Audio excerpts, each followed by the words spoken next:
Hello, everyone, and welcome back to the 32nd episode of the IDRiM podcast. Carry on with our series from GADRI Summit from this year. We are going to focus on one of the regional alliances today, and we're going to focus on the regional alliance called UKADR, so the United Kingdom Alliance for Disaster Research. To do this, I invited my good friend and the co-chair of UKADR, Dr. Susanne Sargeant, who is a seismologist at the British Geological Survey, who is going to talk to us about what UKADR is and where it came from. So first of all, Susanne, where did it came from and how long has it been around for? It's a good question.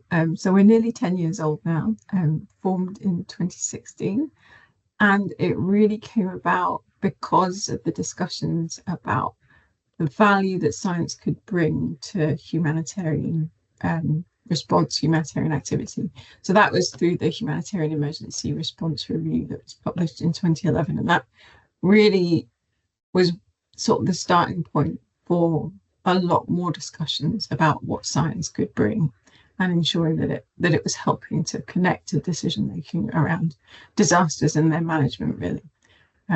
So it's sort of started at that point. Now, given that values that you mentioned, what gaps or needs in the research landscape to lead that its creation of this alliance? Oh gosh, that's a good question. So gaps and needs. I think there was a recognition that the UK has a diverse research community, and that research community exists in all disciplines, in academic institutes, in research institutes, in government offices all over the place. And this was a way of really trying to bring that group together and create a space for the researchers to interact, just to potentially share information, to come together, to look at what UK research is doing, and really sort of being more connected to government, being a bit more coordinated in the way that we might behave or act as a group, if you like. There's a real sense that there was such a wealth of expertise within the UK that could inform all sorts of different things and be helpful for government and other stakeholders, that it was too good an opportunity, I think, to miss.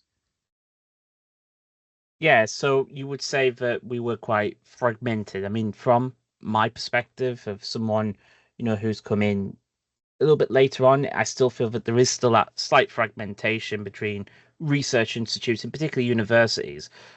But would you say that it has got better or worse in the last, say, 10 years? Crumbs, that's a good question. I don't know. I think in some ways it's got better, but I wonder, yeah, in some ways it has got better. Because, and in that we do talk more about multidisciplinary research and interdisciplinarity and transdisciplinarity, working with stakeholders, our research being more impact driven, and that's across the community, and it inevitably requires us to move out of our disciplinary silos to really get into that. So I think that has been a huge shift, and it certainly started, I would say, around that time with programs like increasing resilience to natural hazards that was NERC funded and ESRC funded. So it was those sorts of initiatives that were really rooting. I would say now that UKADR has become a feature in the disaster research landscape in the UK, and that's really fantastic because it has a profile which, and people recognize it as being a body, if you like, or an initiative that isn't discipline specific, that it's for any kind of disaster researcher and practitioner, I should say. It's not just about the research. So they definitely see that, but then I think we also see the seasons of funding, and disaster research is not being funded in quite the same way as it was back in 10 years ago. Priorities have shifted, and you know, and I suppose that is always reflected in how the community works and interacts. But I don't know for sure I haven't really given it a lot of thought. So, but I'm sure it must have had an impact. At this stage, I'd like to point out that NERC stands for the National Environment Research Council, and ESRC is the Economic and Social Research Council, and they're under the bracket of UK Research and Innovation. So those are research-driven grant funding bodies that give, obviously, money to researchers. At this stage, I'm also going to describe a little bit more of the background of UKADR in terms of its members and its institutions that involve themselves within UKADR. So on the screen, if you are watching this, you'll see a map and the logos of all the 27 institutions that have partnered with UKADR. For those who can't see the screen or are just listening to this on Spotify, we obviously, as mentioned, we've got 27 institutions we're partnered with, 21 of which are in England, 4 in Scotland, and 2 in Wales. And we partner with a range of institutions. So, from universities such as Angela Ruskin, Aston University, Cardiff, Leeds, Coventry, Harriet Watts, Durham, King's College London, Northumbria University, Oxford Brookes University, Salford University, University College London, University of Cambridge, University of East Anglia, University of Edinburgh, University of Glasgow, University of Huddersfield, University of Leicester, University of Plymouth, and the University of Reading. We also collaborate with research institutes. So the Calvert Institute of the National Centre for Resilience, based in Scotland. And we also work with, more other groups, more societies or government-based ones, which very much are UK Centre for Ecology and Hydrology, UK Health Security, the Geology for Global Development, ODI. So as you can hear, and British Geological Survey, of course. So as you can hear, we work with a huge range and different stakeholders within UKADR. We also have a steering group. So if you see it on the screen, you can see who are members of the steering group. But we have 2 co-chairs. So we have Professor Amy Donovan of the University of Cambridge, and we also have Dr. Susanne Sargeant of BGS, who you have been hearing. We also have a secretary, Dr. Maria Anna Sestruna, who has been a guest of the podcast in a previous episode. You have myself and another colleague of mine who are what we call ECRP, so Early Career Research and Practitioner Representatives. We also have a communications director and a member of the board who is in charge of organising our conference for 2025 at Durham University. We have other members who are just as equally important as those, and in addition to that, we have 2 members of the advisory board who are former co-chairs, but we obviously didn't want to let them go because of their wealth of knowledge, and their role is basically to advise us when there is either constitutional changes, partnerships, etc. So that is basically a quick exploratory of who is basically governing and steering UKADR on behalf of its members. Now we'll go back to the rest of the interview with Dr. Susanne Sargeant. Given the recognitions that impacts that you mentioned before, what kind of effort that has been gathered by the Alliance to support the implementation of the Sendai Framework, for example, or the SDGs of the Paris Agreement for Climate Change? Is there any related to that, or it's just moving towards and then giving any impacts to all those 3? I think it's probably about how we operate, which is very much aligned to, or at least supportive of, what those undertakings are trying to achieve. And so for Sendai, I think it's very clear. And we try, through our strategic objectives, they're really trying to support the community to come together to further, or at least contribute to what Sendai is trying to achieve, and sharing our research and working together in a way with people in other countries that is supportive of disaster risk reduction. And I think we've certainly had more conversations. We're having more conversations as time goes on about how important climate change adaptation or climate change is for this, and how critical a part of the sort of resilience picture it is, and what that might mean for UKADR. So definitely, aligned to what those frameworks are trying to achieve. Given those frameworks and you mentioned that how it's collaborative between the several institutions, is there any programs or perhaps an effort from the Alliance to support the early career researchers or underrepresented voice in the research, or there's the practitioners, for example? So definitely early career researchers, a lot going on that Ashley leads. And I think there is a recognition that they face a particular set of challenges, and UKADR is perhaps in a good position to help create a space for that group to come together and just sort of support each other. For other underrepresented groups, I was interested because when I saw that question, I thought, oh, what do we do on that? And perhaps that's something we need to think a bit more about.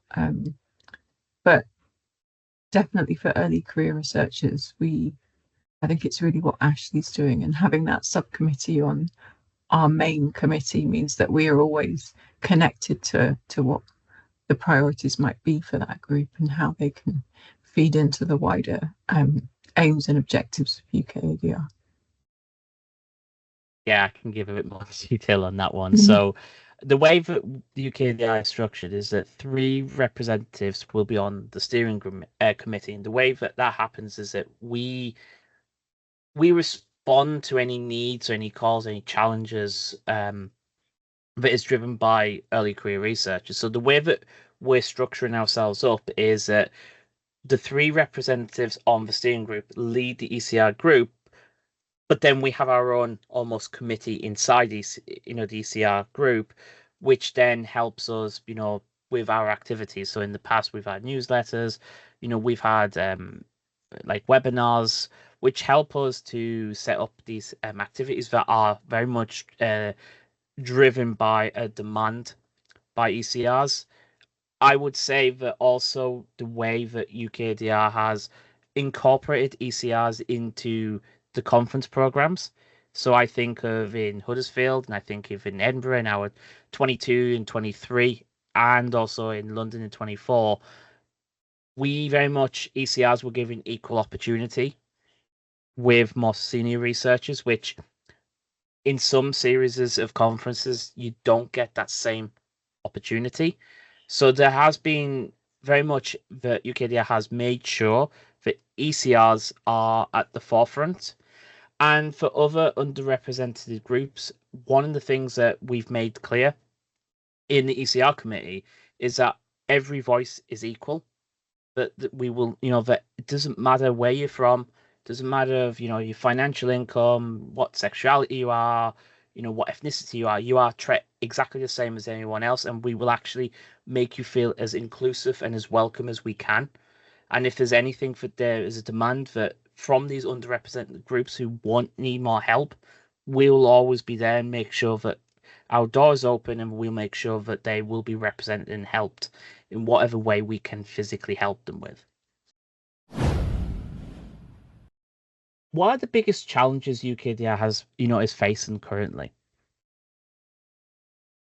I think it is we operate on a best endeavours voluntary basis. Got lots of people who give their time freely and really contribute to its success. So that might be the members of the steering committee, but equally it could be the hosts for the annual conferences. The amount of organisation that goes into those to bring the community together is immense, and we really value that. But we also want to do more. And so at this point, we're sort of trying to think about how we can do that and what that might mean for the shape of UKADR, and how we might kind of achieve our grand ambitions, and which are in our strategy, and really trying to think about how we can really push forward some of our objectives, which are, around being an advocate of UK science to UK government, and really helping to support their decision making, and trying to just, she says, looking for the objectives. Yeah, it's, I think that's it. It's just, we want to do more, and we probably need funding for that, because at the moment it's quite difficult.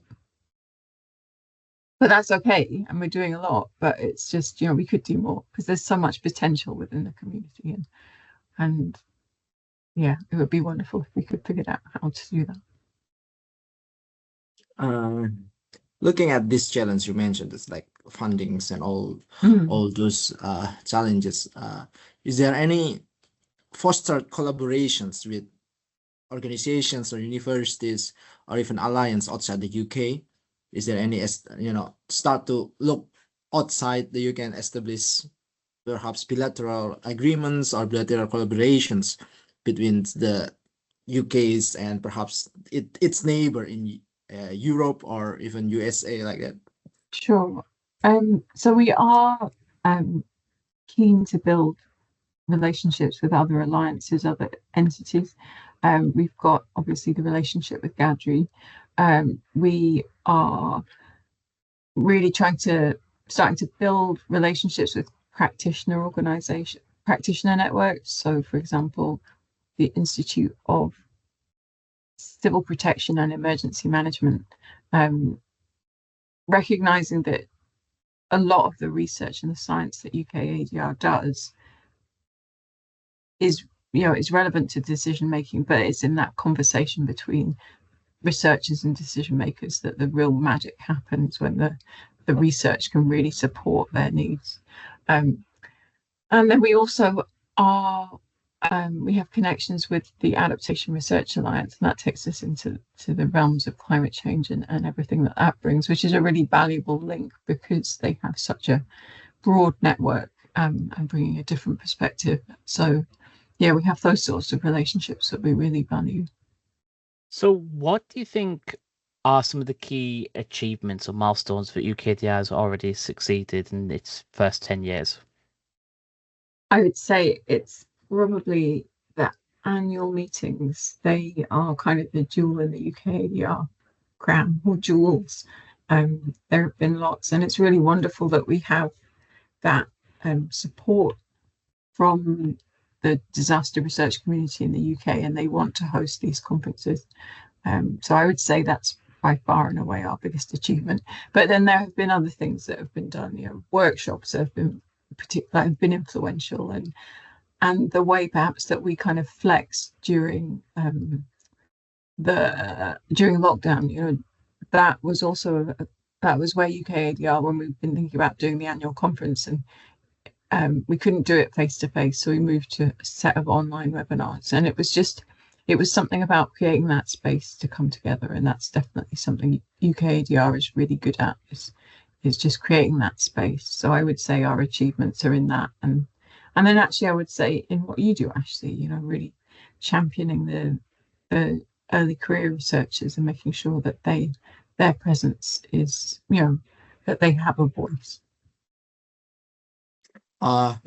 Looking back again, like based on their webinars and conferences and early career researchers, is there also any effort to connect this group of researchers with the practitioners? As you mentioned earlier, that you want to also goes to the practitioner networks. Is there any plan or any already program that connect between the researchers, the research area, and the practitioners?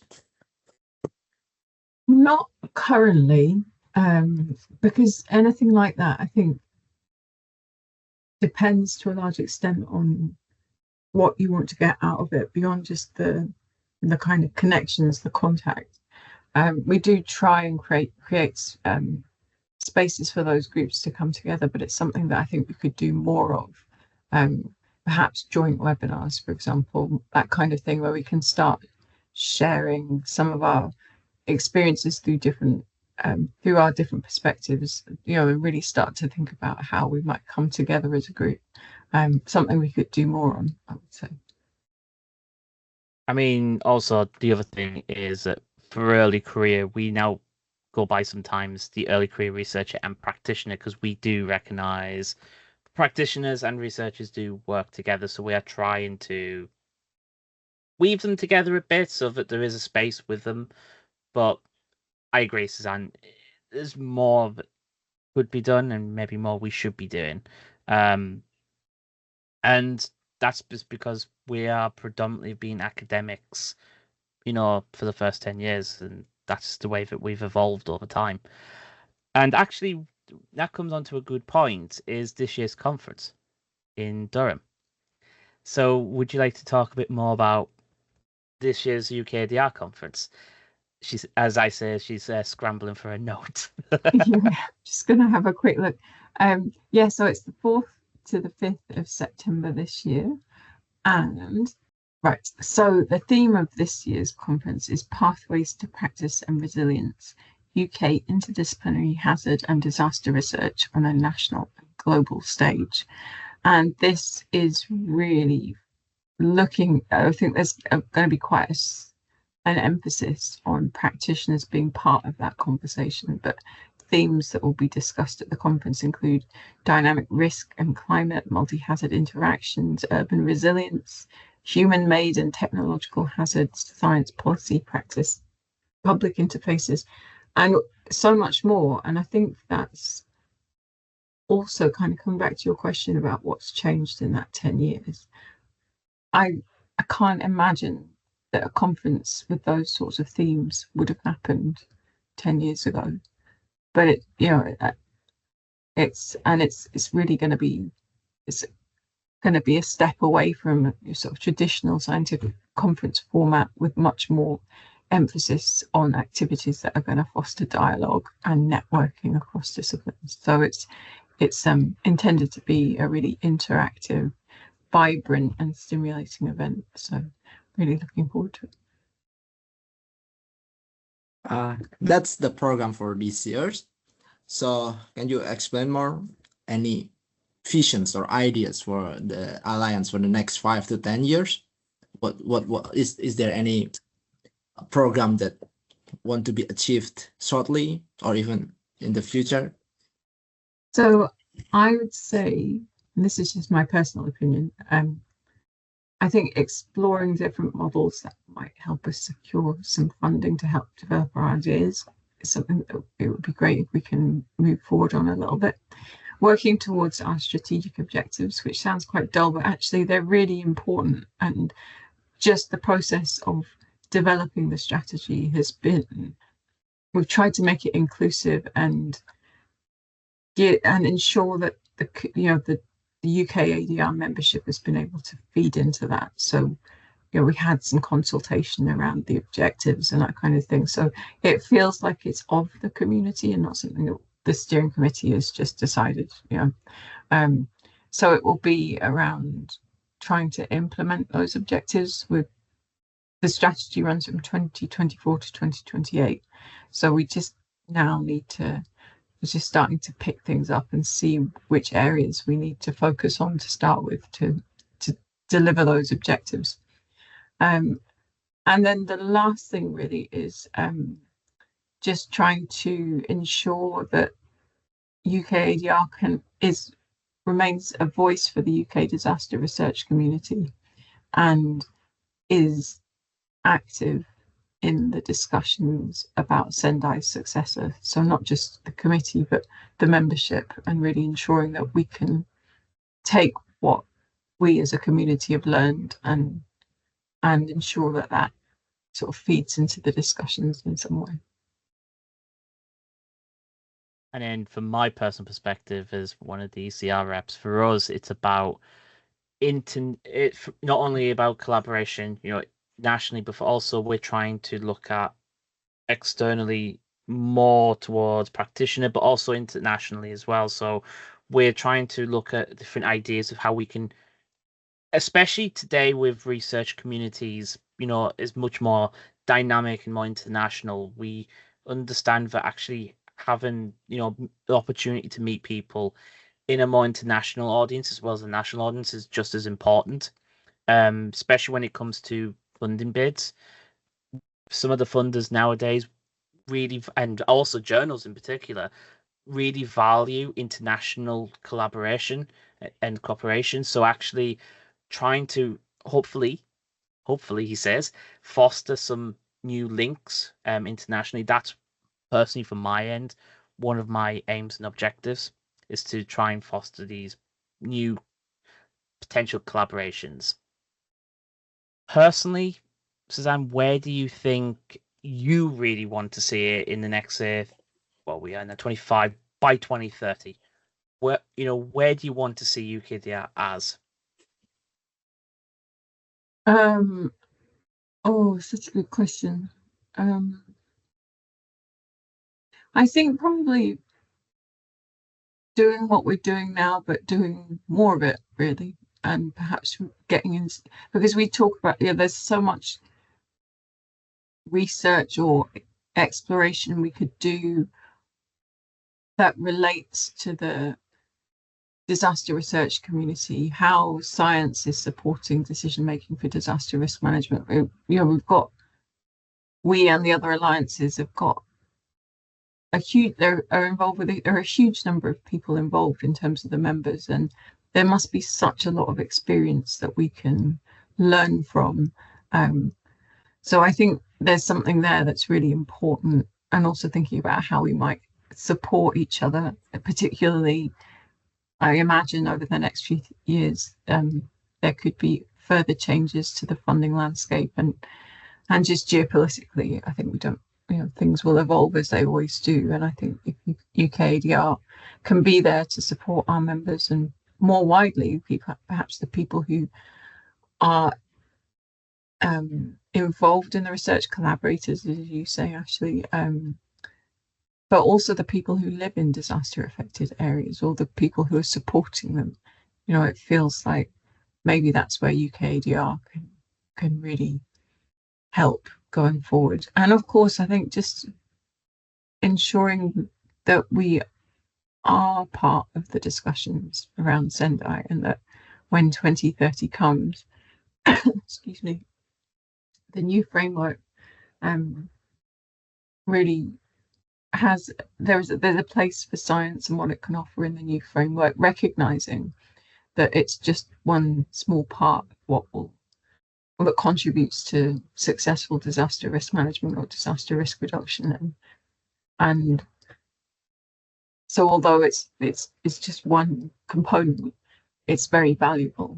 And so I think it's a bit of a wordy answer, but I think if we can be here in the next 10 years, which I have no doubt that we will be, it would be, maybe with a bit of funding to go alongside.